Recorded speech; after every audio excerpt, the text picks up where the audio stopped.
Una nueva hora comienza en Argentina. Son las 6 de la tarde. Si estuviste en contacto con un caso positivo de coronavirus, hacete el test. Para más información, entra a buenosaires.gov.ar/test o chatea con la ciudad al 11 50 50 0 147. Cuidarte es cuidarnos. Buenos Aires Ciudad. Tenebras, yerba mate premium y bienestar integral. 3 Citas. La nueva marca para sumergirte en una experiencia única de aromas, sabores y texturas. www.3citas.com.ar. Seguinos en Instagram, @3citas. Más que una marca, un estilo de vida. Comer rico, casero y saludable, ahora es posible. Sí, con las viandas caseras diseñadas y elaboradas por la nutricionista Andrea Purita. ¿Querés más info? En Instagram busca Viandas Purita y empezá a comer saludable. Pedidos al 11 3273 5810.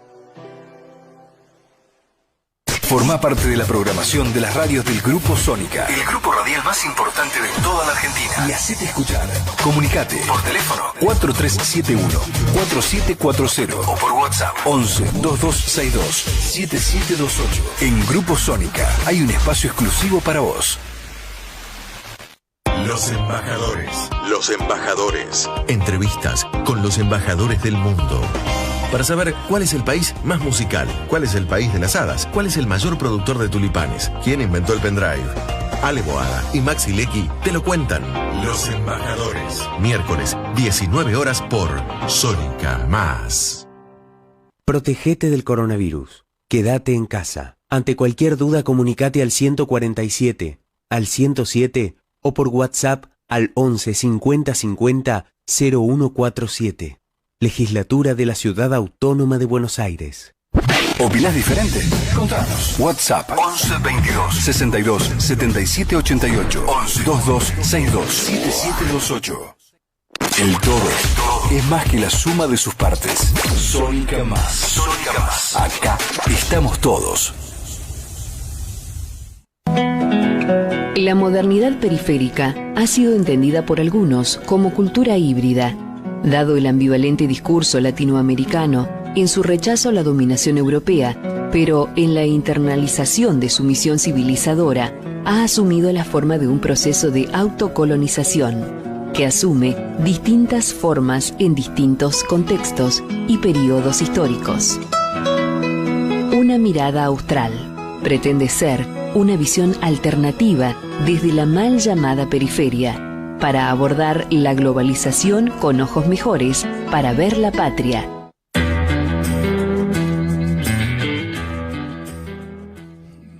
Buenas tardes, queridos amigos, a una nueva jornada en Una Mirada Austral. En conducción, voz de su creador y de su tormento, el de ustedes, que es Pepe Muñoz Aspiri, es decir, yo. Muy contento por los últimos programas que hemos tenido. El último con Jorge Luis Reyes, conocido como el Teniente Reyes, nosotros le decimos el Negro Reyes, donde hablamos de temas que causaron bastante entusiasmo, lamentablemente un entusiasmo negativo, porque hablamos, bueno, del desguace del Estado Nacional, de nuestra pérdida de soberanía, de la misma forma con el ingeniero Tetamanti, que estuvimos hablando de las vías navegables y otros lugares por donde se desangre el país, para no utilizar el término hidrovía, que es una perversión lingüística. También con el doctor Mario Duarte, otros temas de soberanía como es la tecnología, la soberanía de la tecnología. Y hoy vamos a retrotraernos un poquito a la historia, porque si no tenemos historia no tenemos basamento para comprender el presente. Y lo vamos a hacer con un muy querido amigo, ya conocido por ustedes, un querido amigo mío, un colega, que es nada menos que Roberto Lizalde, cuyas historias son apasionantes, que nos deleita constantemente, sus publicaciones en la Gaceta, en la prensa, en diversos medios periodísticos. Hace poco sacó un interesante artículo sobre una figura olvidada, un mártir de la más llamada batalla de Caseros, para mí es la de Morón, bueno, de la caída de Rosas, uno de esos personajes que la historia oficial ha olvidado. También ha recordado hoy temas referentes a lo que fue la epidemia de la fiebre amarilla en 1871, un tema que él maneja muy bien. y bueno, la actitud que tomó, quienes participaron, la actitud que tomó el entonces presidente de la Nación, los indudablemente héroes, no hay otra forma de decir, que fueron protagonistas de esas jornadas, médicos, científicos.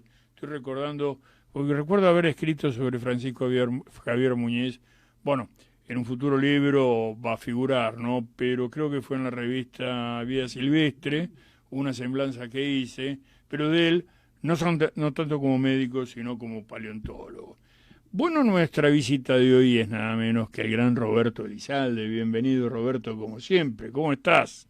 Gracias, Pepe. Veo que estás llenando tiempo exagerando méritos míos. Una alegría escucharte. Me quedo corto. Lo que sucede es que hoy no te tenemos... Vos estás en el campo ahora, ¿no? Sí. Estoy acá recluido desde marzo. ¿Pero en qué zonas de nuestro inmenso campo? Del Monte. Sí, me protege el carancho. Claro, el carancho nada menos, pero claro, vos no podés estar en cualquier campo, tenías que estar en San Miguel del Monte, ¿no? San Miguel del Monte Gargano, lindísima zona, unos pagos lindísimos, donde, con una excelente gastronomía, pero eso no te impide, no es la lejanía, no es la época del carancho, justamente de San Miguel del Monte, producción, ¿no? Te sigo bastante. El otro día estábamos justamente por el aniversario del 3 de febrero, un artículo bastante interesante, pero lo que me gustaría es que nos desarrolle justamente, dado que estamos viviendo en este momento, no digo una fiebre amarilla, una pandemia que es para tener muy en cuenta, muy en serio, tomarla con mucho cuidado. Obviamente que en estos momentos tenemos una medicina más adelantada y medidas de profilaxis y de higiene que en otros tiempos no existían, pero el azote del 1871 que sufrió particularmente Buenos Aires, quisiera que nos desarrolles cómo llegó, de qué forma, quiénes la sufrieron, bueno, que nos hagas una semblanza de cómo se la combatió, cómo se la enfrentó, quiénes fueron los héroes de la jornada, ¿y cómo fue la actuación del presidente? Polémica, por ciento, como era polémica su propia personalidad. Bueno, te voy a decir, estamos justamente a 150 años del primer caso de fiebre amarilla que se dio en Buenos Aires a fines de enero de 1870. Ya el tema de la fiebre amarilla se había dado en 1870 en Corrientes, donde hubo un foco muy principal que después llegó a Buenos Aires, estalló acá una peste bubónica, hubo más de 1000 defunciones allá y acá varios centenares, ¿no es cierto? El tema es que cuando yo estoy trabajando ahora en algo que nadie ha estudiado o nadie los ha leído, indudablemente ahora con las técnicas que hay, con digitalización y todo es mucho más fácil, los archivos parroquiales. Los archivos parroquiales, el libro de muertos, dicen las causas de la muerte.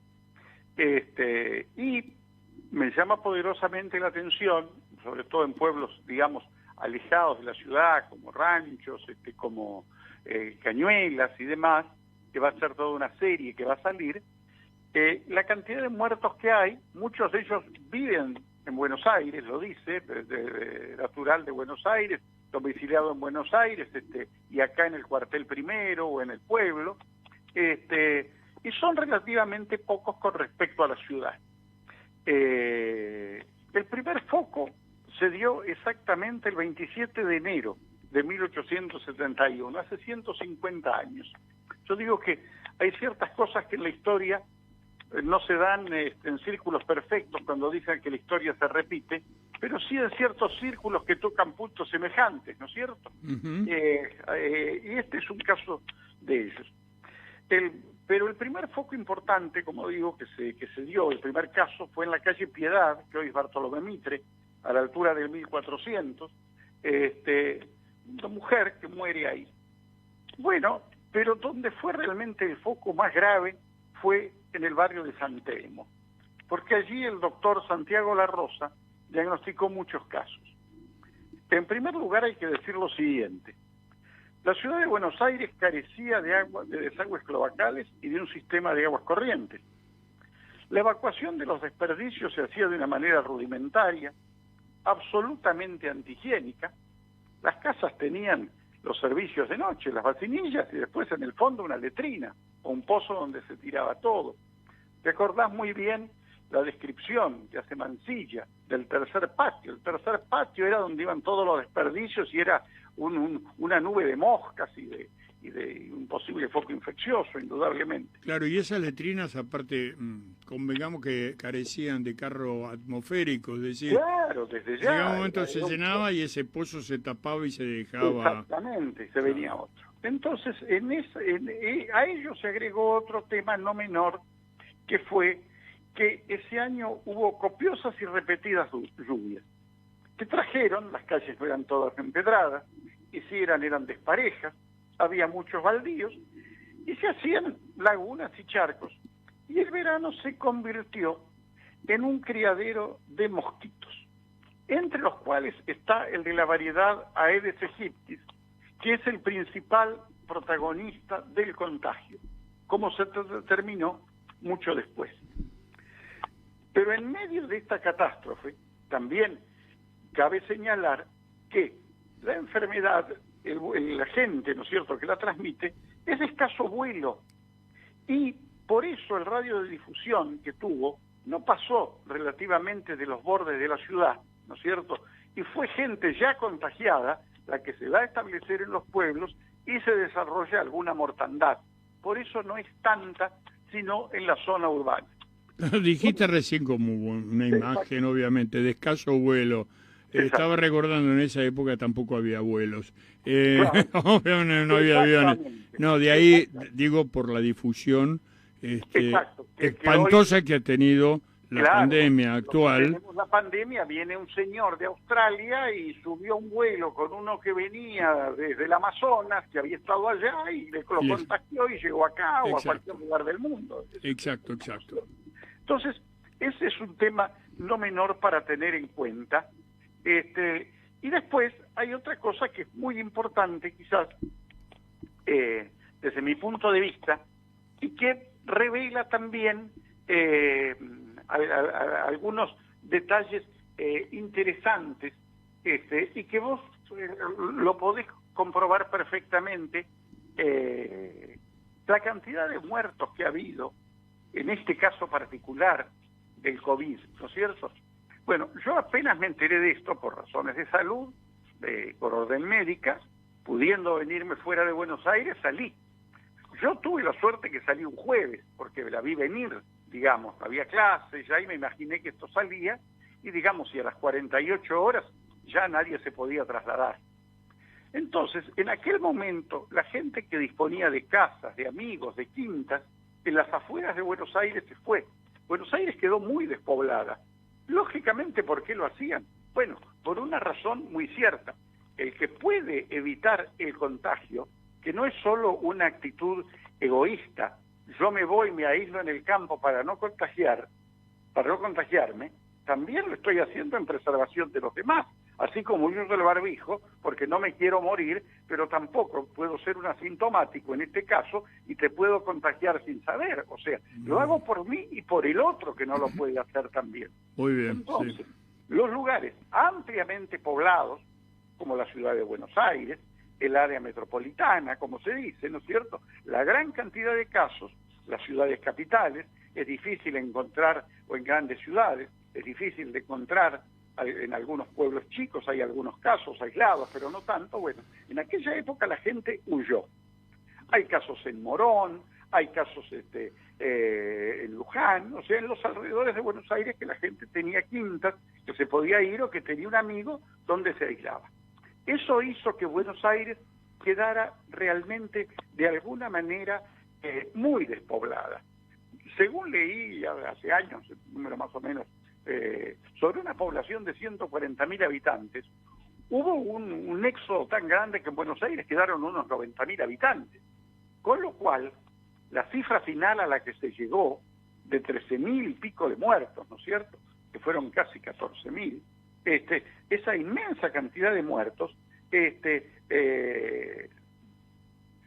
la ciudad quedó diezmada, porque fue más del 10% de la población habitual, pero habiendo mucho menos fue mucho más, estamos llegando a un 15%, por decirlo de algún modo.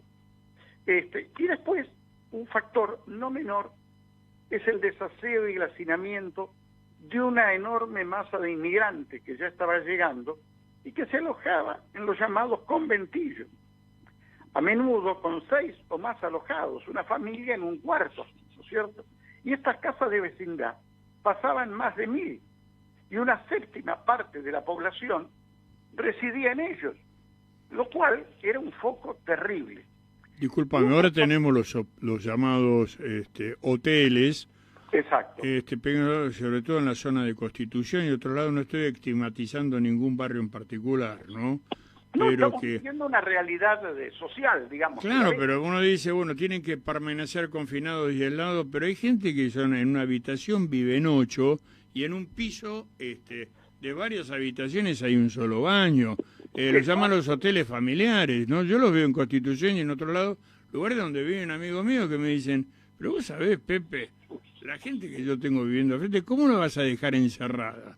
Digo, no. lo difícil que es, ¿no? El tema de los conventillos después lo vamos a tratar con vos en otro programa para que nos hable de la huelga de los conventillos, pero que era un tema diferente a esto. Pero vos estás hablando de los conventillos y hay un famoso cuadro de Juan Manuel Blanes. Claro, y además hay otro dato que es no menor y que es este. La población de la ciudad de Buenos Aires estaba prácticamente, podemos decir, la mayor cantidad, desde Corrientes y de ahí a Córdoba un poco menos, pero las familias con recursos vivían solo todos para el barrio sur. Cuando estás viendo el barrio de la Concepción, el barrio de San Telmo, relativamente cerca del centro, de la Plaza de Mayo, y después no seguía mucho más hacia el norte. Entonces, ese fue un tema no menor. Pero otro factor que no alcanzó a tener en cuenta la gente fue una tardanza en la que se advirtió la gente en particular el perjuicio que tenían las aglomeraciones que podían dar. Por esos días empezó el carnaval. Y el día del entierro del carnaval, ¿no es cierto? El martes de carnaval, que no sabía esta gente, aglomeraciones, excesos de toda índole, y celebrados con especial entusiasmo, porque era muy común, lógicamente, la algarabía que producía el carnaval. Nosotros que tenemos algunos años, nos acordamos de lo que era el corso en la Plaza de Mayo, en la Avenida de Mayo, o sea, grandes fiestas populares, ¿no es cierto? Las fiestas barriales, donde había corsos en los barrios, a donde podías concurrir perfectamente y no te iba a pasar nada, donde era gente normal divirtiéndose, no ahora que no podés ni mirar porque pasa un borracho y te agrede, y si tenés una casa sobre una avenida, te tenés que aguantar que un tipo te esté orinando en la vereda de tu casa y en la puerta, o cualquier otra cosa. Entonces, pero claro, se disfrazan ciertas cosas como cultura popular, cuando es magnífica la cultura popular, pero enseñándose como en aquella época nosotros la vivimos en una época, hay ese tipo de manifestaciones. Bueno, y lógicamente eso se dio también en aquel momento, con los excesos, las aglomeraciones propias de la fiesta. Bueno, ¿y eso qué significó? Que el día del entierro de carnaval se sepultaron 27 víctimas de la fiebre. Estamos hablando de febrero. Sí. El fúnebre significado que iba a tener la palabra ese año. Y así empieza un apogeo extraordinario de muertes y de enfermos, que se extiende por todos los barrios y los suburbios, que llegó nada más ni nada menos que un promedio de 100 muertos diarios entre el 10 de marzo y el 23 de abril. ¿Cuántos? 100 muertos diarios. 100 muertos diarios, sí. Y el 10 de abril se alcanzó una cifra máxima de 500. Mira, acá tengo el número de defunciones, fueron exactamente 13.614 personas, sobre una población de 180.000 habitantes, de la cual, como te dije, calcula que había 40, 50.000 que huyeron, porque estamos hablando cuando estamos hablando de la ciudad, o sea, 1871, estamos hablando de Flores, estamos hablando de Belgrano, que no eran independencias, municipalidades todavía, que no eran independientes. O sea, de barrios que estaban periféricos. O sea, el que tenía una quinta en Flores, pero era una maravilla, era como tener hoy cualquiera de nosotros una quinta en San Isidro. Sí, estaba pensando en la misma localidad, casualmente. Exactamente, sí. O sea, era tener una quinta en la esquina casi. Y el que tenía una quinta en Morón, que tenía una quinta en San Isidro, en San Fernando, o sea, en Lomas de Zamora, en toda esa zona, bueno, en Quilmes, como los Santa Coloma, que tenía una quinta famosa en Quilmes, yo tenía una quinta ahí, era como decir que tengo en Pilar hoy, o qué sé yo, o en Monte, o sea, una distancia mayor, pero lógicamente había mucha gente. Y además había un sentido por la forma de vida, porque yo siempre cuento, a veces alguien me dijo una vez que contaba una historia de la Revolución de Mayo, una cosa muy graciosa, ¿no? Y entonces, ay, qué lindo, entonces cuando terminaba, me decían, pero ¿cómo iluminaste la escena? Entonces yo dije, perdón, vos pensás que vos viste iluminado como si estabas viendo una película que representaba ese momento, tal cosa, pensá que había 6 velas, 5 cornucopias, 2 faroles, que no había luz eléctrica. Entonces, pensar, hay que ubicarse en el tiempo histórico y ponerse a tratar de vivir, que es lo que a mí me interesa mucho de la historia social, sí, que vos decías, y lo que escribo. Yo trato de ubicarme y que la gente viva el momento histórico como era, contado con la iluminación de hoy, pero que vea que en aquel momento todo lo que yo estoy describiendo es como cuando María Luisa Bember firmó Camila, sí, que para dar esa sensación de penumbra que había en la iglesia, había hecho prender varios kilos de incienso que dieran esa ilusión de penumbra, bueno, o de no total claridad, bueno, o de total iluminación. Bueno, así un poco es esto. Y entonces, como bien se sabe, y uno recorre los censos y el plano de Bern con el censo de 1879, si vos lo recorres, ves que en una casa, pero no hablo de una casa con ventillo, hablo de una casa común, ¿no es cierto? O sea, vivía el abuelo todavía, o la abuela, vivía una tía solterona o viuda, y en esa casa vivían 3 hijos, con su mujer, con su descendencia, con el personal que tenían de servicio, con alguna negra esclava que todavía le había dejado lógicamente de ser esclava, pero seguía viviendo con la familia, y los hijos servían, y el hijo varón era el cochero. Entonces vos tenías en una casa, viviendo a lo mejor normal, lo que hoy sería un petit hotel, 25 personas, 20 personas. Y esa gente, si disponía de una quinta o de lo que fuera, no decía, mirá, Pepe, venite vos con tu mujer, me voy yo con la mía. No, todos los que vivían en la casa se iban a guarecer al lugar que tenían en las afueras, o que un amigo que tenía una casa grande. No nos olvidemos que los viajeros, si algo destacan de los criollos, es la hospitalidad. Sí, la todos hospitalidad. los viajeros. Exacto, la de hospitalidad cualquier nacionalidad. Sí, Entonces, ¿te imaginas que esa hospitalidad criolla, en una crisis, se daba con mayor razón? Con creces. Y así, una cantidad inmensa de gente abandonó la ciudad. Y hubo casos, y cuando vos ves, como te digo, los archivos parroquiales, que vivía domiciliado en Buenos Aires, acá en el cuartel primero, en el cuartel tal, o sea, ves la cantidad de porteños que fueron y murieron allá. Entonces, todo esto fue un tema no menor. La Municipalidad de Buenos Aires, que había un consejo municipal, lo presidía Narciso Martínez de Oz. Y este hombre llamó a un médico con amplio reconocimiento y facultades para que trabajara en el tema para combatir el mal, el doctor Eduardo Will. Y él a su vez pidió que también colaboraran otras personas, que fueron 2 médicos famosos de su tiempo, el doctor Pedro Mayo y Juan Ángel Golfarini. A su vez, se unieron en esa comisión integrada por médicos Santiago La Rosa, Lucio Meléndez y Jacobo de Tesanos Pinto, y 2 estudiantes de medicina del último año, que eran Pálides Pietranera e Ignacio Pirovano, después famoso cirujano.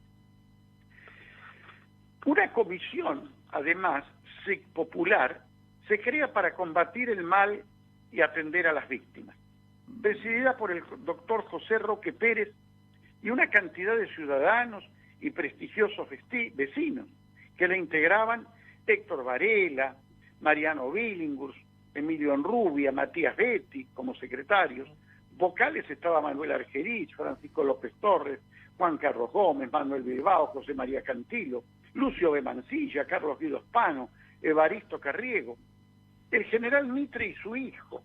Y esto es digno de rescatarlo porque creo que hay facetas de las personas que te dicen claramente si algo. Bien sabemos que el candidato a presidente de la República de Mitre era Rufino de Elizalde. Y bien sabemos que Sarmiento fue presidente de casualidad. Y fue obra de un loco lindo, de un hombre genial a quien yo admiro, que es Lucio B. Mancilla. Todos lo admiramos. Él promovió la candidatura de Sarmiento y salió presidente. O sea, ¿quién le podía creer a Mancilla que podía hacerlo presidente a Sarmiento? O sea, porque era un tipo respetado, culto, ameno, interesante, un conversador, un tipo que era para pasar horas de tertulia con él, digamos. Y un loco lindo, divertido, un hombre enamoradizo, viajado. O sea, era una especie de playboy. Sí, entonces, y un hombre bravo también que no reculaba ante un duelo. Exactamente. Él tuvo un duelo en que, bueno... Sí.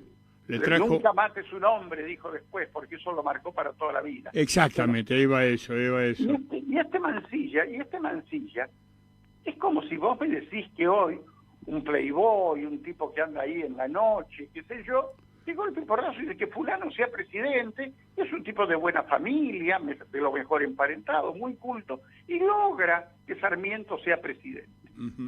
Yo me imagino la vena del presidente en ejercicio de Sarmiento, de Mitre, no hace falta decirlo. Pero la grandeza de los hombres, cuando es necesario que recurrir peleándose a Mitre para una misión diplomática o para lo que sea, Mitre se pone de acuerdo y va a servir al país. Ahora bien, en 1870, en octubre de 1870, Mitre tuvo la peor noticia y desgracia de su vida. Su hijo Jorge Mariano no entraba en la senda del estudio, del orden y demás. Mitre, que era un hombre con disciplina y que habrá pensado, yo tuve mucha suerte, no sé si mi hijo tendrá la mía, veía que era un romántico como él y lo quiso poner en orden. Y entonces no encontró nada mejor que conseguirle con Sarmiento un puesto en la legación argentina en Río de Janeiro a cargo del general Paunero. Y ahí fue ese chico a ponerse en orden. Y lógicamente, bueno, era un diplomático jovencito, de 18 años, tenía un rango diplomático y demás. Y él vivía de la poesía, de todo esto, y desempeñaba muy bien su cargo ahí. Y bueno, y Paunero estaba muy satisfecho, y bueno, y Mitre, bueno, lo pusimos al chico en la carrera diplomática, ya Bartolito lo había mandado en su momento al otro hijo con Sarmiento a Estados Unidos, que se había quedado allá. O sea, tenía un hijo encaminado, digamos, en la función pública, en una carrera que le daba cierto prestigio, cierto estatus, y por otro lado, bueno, en una senda de trabajo oficial y que se iba a destacar indudablemente. O sea, iba a hacer quedar bien al país porque era una persona de buenos modales, de buenas formas, de todo. Y en esas circunstancias tan curiosas, hay dos historias. Se enamoró de una chica y aparentemente él fue a verla a la chica a la casa y entró a la habitación. Dicen algunos que entró una hermana, otros dicen que entró el padre, y no pasaba nada. Pero él no atinó más que a salir corriendo, porque el padre era un alto funcionario del gobierno, y pensó que se le venían las de Caín. Y cuando llegó al hotel de los extranjeros, como se llamaba, no encontró mejor solución, Jorge Mitre, que pegarse un tiro y suicidarse. Imagínense, cualquiera de los que nos están escuchando, lo que fue que llegara eso, la noticia al matrimonio Mitre. Todas las cartas de Mitre después, cuando va allá, lo que trata de consolar a la mujer, lo mal que él se siente humanamente por lo que pasó, o sea, cómo lo podía haber previsto, habré sido duro con mi hijo, o sea, bueno, y esto pasa en 1870, en octubre, no puede traer el cadáver, no puede hacer nada de todo esto. O sea, un hombre que estaba abatido, porque lo ves en 1871, 1872, en la correspondencia íntima de Mitre, que yo le he trabajado en el museo, en la correspondencia con su mujer, que es un hombre destrozado, que va al cementerio hasta que puede traer el cadáver de su hijo acá, que llora, que manda a mejorar la tumba, que le dice llevado unas flores pensando que se las llevaba a vos, o sea, algo terrible. Bueno, ¿cómo quedó esa familia?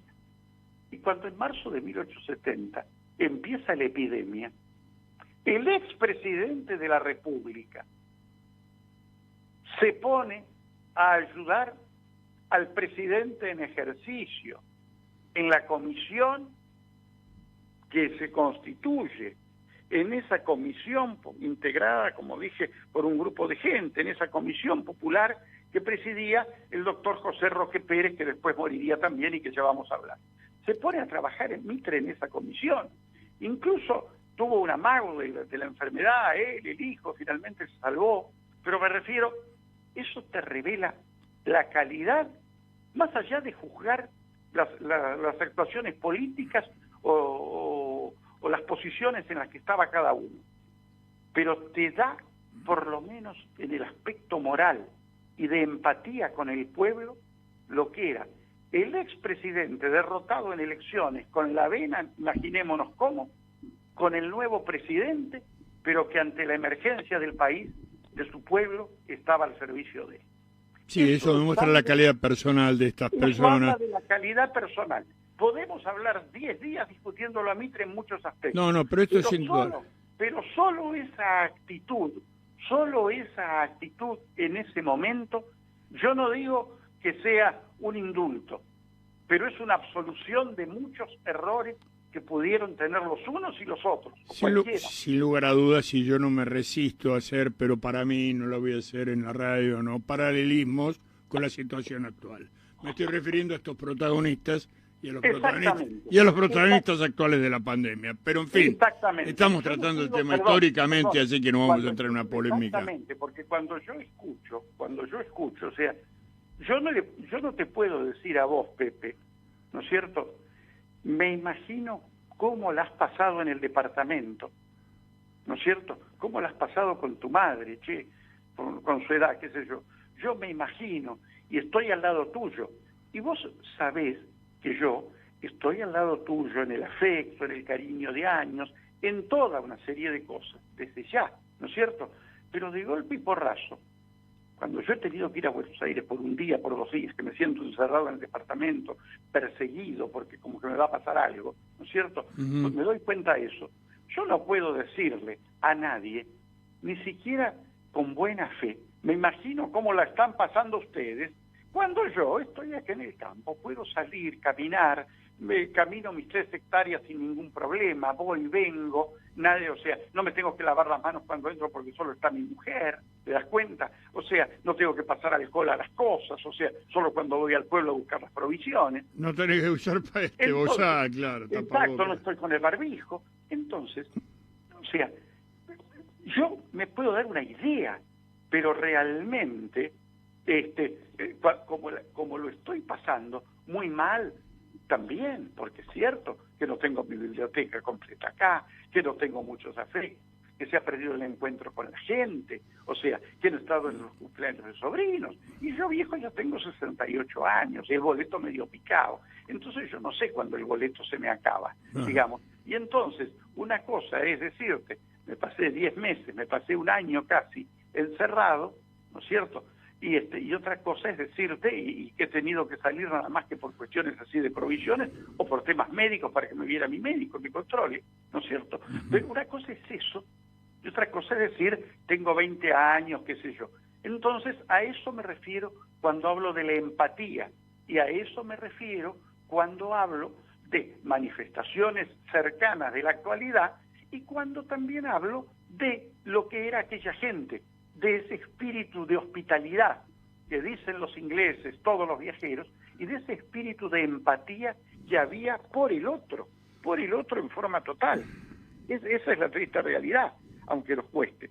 Y esa comisión para atender a las víctimas, como dije, la presidió Roque Pérez con 40 ciudadanos, con los más prestigiosos vecinos que podía haber en Buenos Aires en ese momento, y que se ofrecieron sin ningún problema y a costa de dejar la vida. El director de la prensa, José Cepaz, Cosme Mariño, Aristóbulo del Valle, uno de los hombres más ricos de Buenos Aires, Tomás Armstrong, que era un hombre riquísimo, un hacendado impresionante. Bueno, ninguno de ellos tuvo problema y se puso en la comisión a recorrer, visitar y ver los enfermos.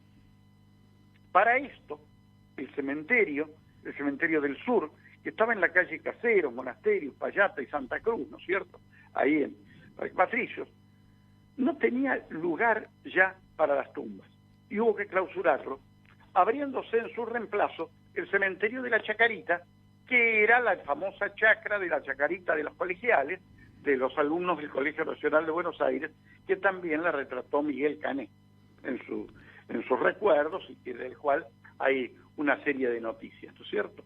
Bueno, y ahí se abre la Chacarita. En ese monumento del sur, que hoy es el Parque Ameguino, se levanta un monumento que recuerda a todos ellos caídos en el cumplimiento del deber de ayudar a sus semejantes, víctimas de la epidemia, con los nombres en distintas caras de ese pedestal. Para ello, se habilita ese nuevo cementerio y una vía férrea en la que circulaban trenes conducidos por la Porteña, que llevaba la carga de cadáveres, algunos apenas encerrados en 4 tablas, ¿no es cierto? Entonces, ni ataúdes ni nada. Y por la premura del tiempo salían desde frente al Teatro Colón, donde estaba, bueno, tomaban lo que hoy es la avenida Pueyrredón, después Corrientes, ¿no es cierto?, hasta el cementerio del oeste, y todas esas familias que estaban refugiadas en el campo y demás, las escuelas, las oficinas públicas permanecieron cerradas 45 días. El comercio y la industria quedaron virtualmente paralizados y no faltaron los forajidos, que en favor del desconcierto general cometieron unas cuantas tropelías y desmanes. Sarmiento, que era el presidente de la República, por preservación de su persona, porque además debía tener y tenía sobrado recuerdo y conocimiento de lo que ya había pasado muy pocos años antes con el doctor Marcos Paz, cuando la epidemia del cólera, en 1868, que se fue a San José de Flores. Y al doctor Paz, en San José de Flores, llegó la epidemia del cólera. Y el pobre Paz murió ahí el 2 de enero, no se pudo hacer nada, que no había ley de cefalía, Mitre estaba en el frente de la guerra de la Triple Alianza.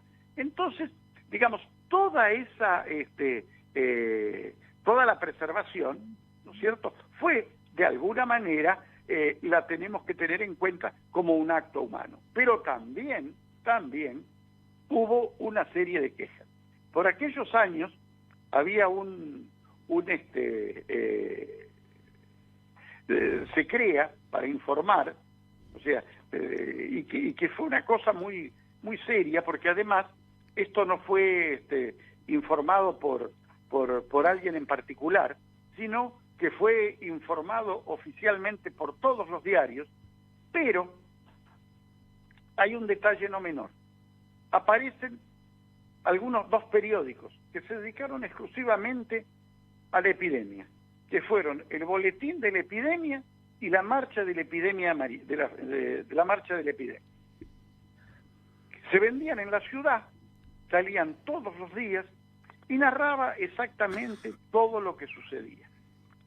El boletín, ¿no es cierto?, tenía instruir, dar noticias, presentar la realidad. Y ahí no teníamos que pensar que había números que podían ser falsos o no, o números que daban a la duda. Porque era algo totalmente privado. En el primer número del boletín le dice al público: cuando un diario nace, desea una larga vida y los colegas se apresuran a ser corteses con sus cumplidos en este sentido.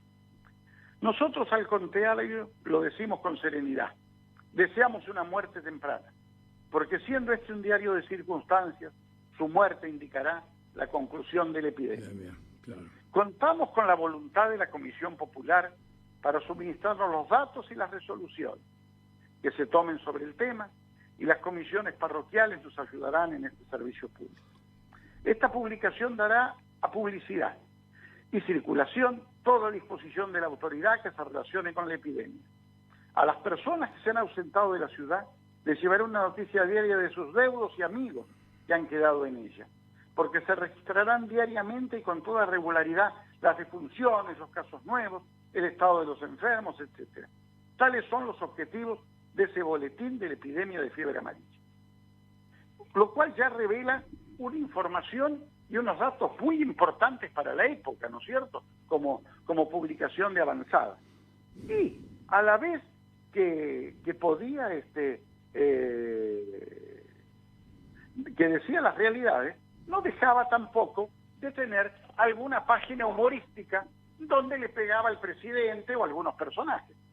Así, por ejemplo, en el 31 de marzo dice: aún no se ha podido descubrir en alguna de las listas de la suscripción popular los nombres del presidente Sarmiento y sus ministros. O sea, no habían puesto un mango para ayudar. Entonces dice: al que haga el descubrimiento se le dará una buena gratificación. O sea, ya está la broma, ¿no es cierto? ¿Cuántos atacados ha habido hoy? Preguntábanle a uno. 170 y tantos, decía el otro. Y defunciones creo que no hay ninguna, porque el Teatro Alcázar ha cerrado. Unos días después, refiriéndose al ministro Alsina, al vicepresidente Adolfo Alsina, dice: cuando se formó la Comisión Popular, los miembros que la componen le ofrecieron un puesto en ella al doctor Alsina. Este señor que estaba y está aún en el campo era en Belgrano, ¿no?, la famosa quinta de don Valentín Alsina, sí, que todavía se encuentra hoy, dijo que su quebrantada salud no le permitirá ejercer esa obra humanitaria, lo cual sentía muchísimo, porque su afán es su interés, y qué sé yo qué más, servir al pueblo, etcétera, etcétera, ¿no? Los discursos que escuchás se repiten, mira, parece mentira. Pero esto no tiene nada particular, pasemos adelante. Y agrega: cuando el presidente, obedeciendo a un instinto de conservación excesivamente pronunciado, emigró a Mercedes, no faltó quien le preguntara al doctor Alsina si estaba dispuesto a ocupar la presidencia. Pues señor, las dolencias del doctor Alsina desaparecieron y por consiguiente la necesidad de residir en el campo. Y el doctor Alsina aceptó. Y termina con esta ironía: está visto, a grandes males, buena presidencia. No, grande remedio, buena presidencia. Exactamente. O sea, esas son las cosas curiosas. O sea, hay una nota muy larga, que justamente es a la que vos te referías, que se refiere el título se llama Nuestro Presidente, y que está en el 24 de abril de 1871. Lógicamente se refiere a Sarmiento. Y dice que entre las varias importantes revelaciones que nos ha hecho la triste calamidad que nos está devorando hace 4 meses, hay una que puede sernos de gran provecho en lo sucesivo. Todas las clases sociales, como las individualidades que lo componen, han tenido que presentarse tales como son, sin engaños ni fingimientos. Y todos en general, y cada uno en particular, sabe perfectamente el pueblo lo que tiene que esperar en los días de prueba. La inmensa mayoría de las personas acomodadas se han ido, lógicamente, habla de un corazón seco, ajeno a las desgracias de un pueblo que venció su cuna, y sin responder más que a sus intereses y su insaciable avaricia, los primeros que abandonaron la peste hasta la recreación, lo único que hicieron fue amontonar los capitales y salir del peligro, dejando en la capital la miseria y la muerte. Esto es tanto más criminal cuanto que si averiguamos de dónde proceden la mayor parte de los tesoros de estos hombres que poseen, encontraremos que peso tras peso y onza tras onza han sido hasinándose a costa de la salud del pueblo, vilmente explotado con alquileres de inmundos e insalubres conventillos, en donde no he encontrado en todo tiempo más que la incomodidad, que bueno, sería una forma de vida, tampoco la critiquemos. La miseria, bueno, te viniste a hacer la América, pagá el derecho de piso. Pero tampoco es una crítica tan grave, pero hay algo terrible, que en ese lugar lo que se encontraba de esa forma era la muerte, y eso sí es grave. Por eso yo sostengo que en todo momento, lo primero que se debe priorizar, y que acá se ha olvidado por muchos lados, es la salud. Y acá no estamos hablando de una epidemia de sarampión, que pobres pueden morir 10, 20, pero no pasa nada. Acá cuando hablamos de esto, estamos hablando de la vida, Pepe, de la vida. Sí, sin lugar a dudas. No es un problema de salud, estamos hablando de la vida. Y acá cuando habla este hombre de cómo se vivía ahí, está diciendo esto la muerte, ¿no es cierto? Que no es menos.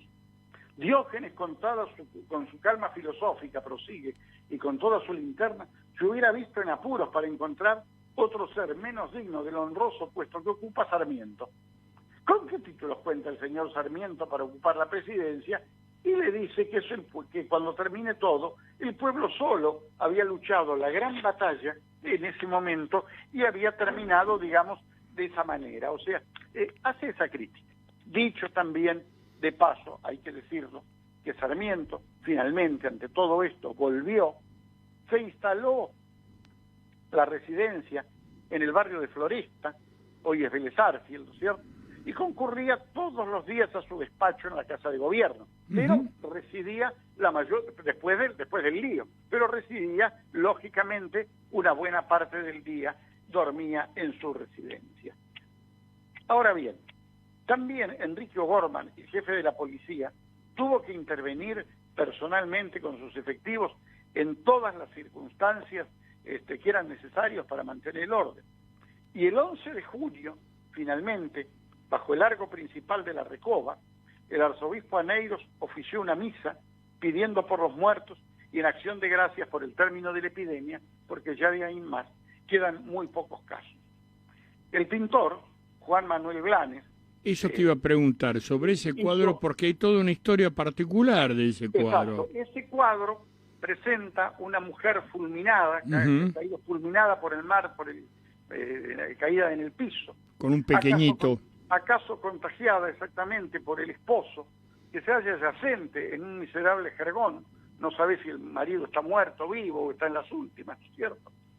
Y la luz de la calle se proyecta desde el fondo, a través de una puerta que da directamente esa luz sobre ella. Que en su madero, un adolescente descalzo, un hijo, un vecinito azorado, contempla dos graves figuras, al doctor José Roque Pérez y a Manuel Argerich. Exacto, los dos hombres se descubren reverentes. Sí. En tanto que otro chico, un hermano menor, como bien decías, hurga las ropas de la madre, en demanda de leche. Impresionante reacción de ese inconsciente de la vida, de seguir viviendo ante el triste espectáculo de la muerte. Y este cuadro tiene un valor doblemente importante. ¿Por qué? Porque además de recrear una escena de las tantas que habrá habido, ¿no es cierto? Y en la cual a Blanes lo único que le podemos celebrar es su mérito artístico, porque digamos no hay ninguna creación ni imaginación más que poner en las dos figuras de los médicos, porque todo el resto debió ser una escena muchas veces repetida. Yo he visto pasando los libros que muere una familia completa en algún pueblo del interior, como sucedió acá en Buenos Aires. Bueno, uno de ellos, de quien hablabas vos, ¿no es cierto?, fue el doctor Francisco Javier Muñiz. Claro. Él vivía en la calle San Martín, a la altura de la Valle, al número 206. Tenía una familia inmensa, camaradas, pacientes que lo visitaban, y que hacían esos días que él tenía llevaderos después de la muerte de su mujer, que había sufrido tanto con la muerte de ella. Bueno, tenía un campo en Luján, tenía una quinta en los suburbios de la ciudad, por Santa Fe y Riobamba. Pero cuando la epidemia de fiebre amarilla llegó, estaba retirado en Morón, por lo que acabo de decir, fuera del cuadro de contagio. Y este hombre ahí, bueno, se enfermó, recibió a un joven, Francisco López Torres, que estaba en el grupo, ¿no es cierto?, y lo atendió. Lo asistió solícitamente, y también, por cosas de la vida, ese hombre inmenso, que fue Muñiz, que bien vale su recuerdo en forma permanente, porque es una figura espectacular. El 8 de abril se cumplirán 150 años de su muerte. Y así, miembros de la Comisión Nacional, murió, como dije, Roque Pérez, Manuel Gregorio Argerich, que era médico. Roque Pérez, el doctor Roque Pérez, dice la gente, y piensan que la Comisión Popular, a veces, estaba compuesta solo por médicos. No, había de todas las profesiones. Y Roque Pérez, el doctor Roque Pérez no era médico, era José Roque Pérez, y era abogado. Y además, un individuo muy importante en la masonería de la época. Bueno, él también muere. Francisco López Torres, como dijimos, que muere en lo de Muñiz, Francisco Ballesteros. Y después, los doctores en medicina que mueren, una cantidad impresionante. Adolfo Argerich, Capulicán Molina, Francisco Riva, Guillermo Sapiola, Aurelio French, Ventura Bosch, Adolfo Señoranz, Gil José Méndez, José Pereira Lucena, Sinforiano Amuedo, Vicente Ruiz Díaz, y hasta 2 practicantes, Pietra Nera y Darío Alvariño. No terminamos con eso. Hay una cantidad de hermanas de la caridad, 2 hermanas de la caridad que mueren, María Josefina Cular y María Cray, y sacerdotes y religiosos que empiezan a mitad de febrero con el padre Fagi, el famoso cura irlandés, Esteban Aguirre, Juan Rossi, Domingo Hereno, Francisco Romero, Godofredo Pardini, José María Velasco, Antonio Graciarena, Miguel Vidal Razaga, Tomás Delfino, Felipe Colangelo, Celestino Alaba, Francisco Terza, José Meli, Francisco Villar, Luciano Latorre, Juan Padula, Julián Benito, Pedro Fernández, Vicente Márquez y Santiago Cés. Y del clero regular, Domingo Irigaray, Severiano Isasmendi, Ramón Riera, Luis Larroni, José Charruiz, Ladislao Panteón, Pedro Machado. Farmacéuticos, como Luis Guinén, Emilio Furque, Tomás Pina, Hermenegildo Pino, su hermano, Zenón del Arca, una vieja familia de la zona de San Fernando, hasta farmacéuticos, hay empleados de la comisión, miembros de la comisión de higiene, o sea, realmente ves que la epidemia fue algo muy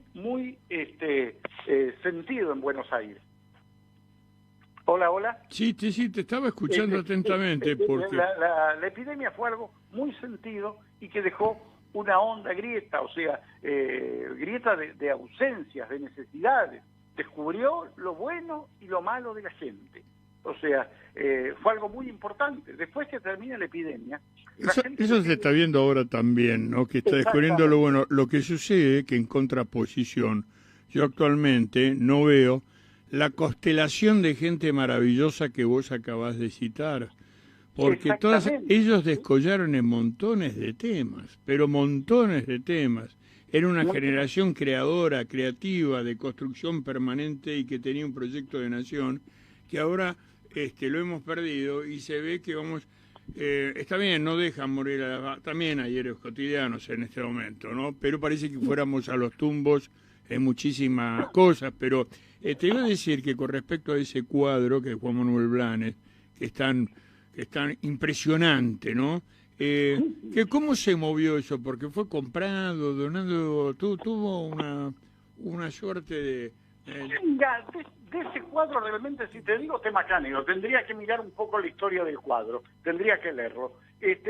Tengo en mi vaga idea de alguna lectura, de alguna cosa, que creo que ese cuadro fue expuesto como homenaje. Ajá. Y además creo que también se cobraba la entrada, cosa que era muy común en la época, para ver el cuadro, y además de ver el cuadro, ese dinero quedaba para una obra de bien. Claro, pero es comprensible. Como fue en su momento, creo que fue en el Teatro Colón, si mal lo recuerdo, cuando Blanes pintó el desembarco de los 33 orientales. Sí. Y que estaba también con un fin benéfico. Sí, otro cuadro. Cuando lo va a visitar José Hernández, escribe los famosos 33 versos y dice, aquí paro porque acá paré con los otros 33. Y así como en el Fausto dice, cuando compré mi de entrada y de vuelta Cristo mío, estaba peor el gentío que una mar alborotada, Así también, de la misma manera, Hernández dice que obló los 5 pesos, o lo que sea, no me acuerdo ahora exactamente, obló la entrada y entró para ver esa obra de arte. Sí, que es Así un cuadro que, cinematográfico también. Exactamente. Como es todo el estilo de este oriental, este uruguayo fenomenal. La verdad que has hecho una descripción que para muchos aspectos para mí era desconocida, porque siempre una relación directa que ponen de la fiebre amarilla con un producto exclusivo del retorno de los guerreros de la guerra de la Triple Alianza en Paraguay. Pero es mucho más complejo, porque muy bien, pues estás hablando... La viruela, el cólera, todo eso puede venir por ese lado. Puede haber casos así. Claro, pero la no existencia de cloacas... La transporta es el mosquito. Lo que pasa que en aquel momento no se tenía conciencia de esto, ¿te das cuenta? Entonces se pensaba que yo estaba enfermo y te contagiaba. No, que era un problema de la picadura.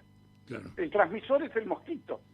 Claro, que a su vez el mosquito, bueno, las condiciones, estábamos hablando de la falta de agua corriente, la cuestión es, por ejemplo, los charcos se formarían en Buenos Aires y todo eso.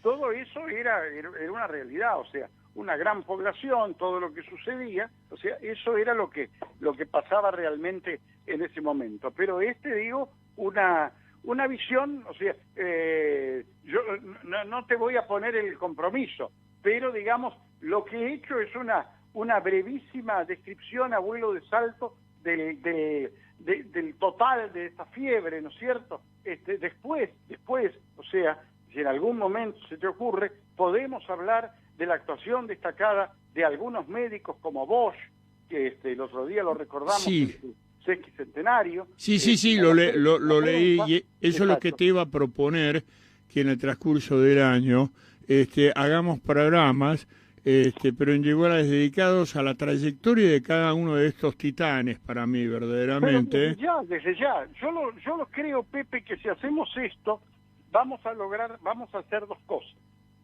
La primera es muy sencilla: rendir homenaje al pasado, ¿no es cierto? La historia, como decía Ortega y Gasset, que fuerza viva y actuante que sostiene el hoy, la historia, como decía Cicerón, que es la maestra de la vida. Exactamente, o sea, tiene mucho para enseñar, y no dudo del valor que tiene en recordar la vida de esta gente y las circunstancias en las que murieron, en las que les tocó desempeñarse en aquel momento. Pero también creo que es una advertencia, un toque de alerta, un llamado de atención a las nuevas generaciones, a nosotros, para darnos cuenta también del denodado esfuerzo que están haciendo los servidores públicos, en la medicina, en la salud, la gente que está trabajando en eso. O sea, el esfuerzo que significa solamente pensar, o sea, que vamos a empezar las clases. Y yo soy partidario de que las clases empiecen desde ya con la escolaridad, es necesaria. Si después si yo te digo, Pepe, venite al campo y quédate 4 días. Y el día que ustedes se tienen que volver a Buenos Aires, estás pensando, voy mañana a Buenos Aires, ¿y qué vas a hacer? Nada, lo mismo que hacías acá. O vas a volver a escribir a las cosas que era tu rutina, no hay nada grave que te esté esperando, gracias a Dios, toda la familia con salud, o sea, no tenés ningún problema de ningún tipo. Seguro. Mirá, Roberto, como se nos estaba acabando el tiempo, quiero comprometerte públicamente para este proyecto de rescatar estas viejas figuras, es decir, que no están ocultas, no están perdidas, pero vos viste que en la Argentina morís e inmediatamente sos un olvidado, y ahí que teníamos la sección con Sánchez Orondo en la revista Fundación Los Olvidados. Nuevamente agradecerte públicamente tu participación y rogarte una participación más frecuente en el programa de aquí en más, porque temas no nos faltan, y vos tenés una capacidad didáctica de desarrollarla formidable. Así que te agradezco muchísimo, y cuando vengas del campo, bueno, tráenos algunas cosas lindas de San Miguel, ¿no? Preferentemente gastronómicas. Bueno, Pepe, un abrazo inmenso, que sigan muy bien, un cariño a toda la familia. Muchísimas gracias, Roberto, te lo retribuimos. De la misma manera le decimos a todos ustedes, queridos oyentes, muchísimas gracias por su atención y veremos, bueno, si hacemos el martes que viene, pues, creo que es feriado, vamos a ver si hacemos el programa, de lo contrario, bueno, por las redes indicaremos quién será nuestro invitado. Desde ya volvemos a recordar que estos programas se graban y se levantan al canal de YouTube Una Mirada Austral. No, este programa probablemente estará mañana o pasado, y en ese mismo espacio de internet encontrarán todos los programas anteriores. Muchísimas gracias y será hasta el martes que viene, queridos amigos.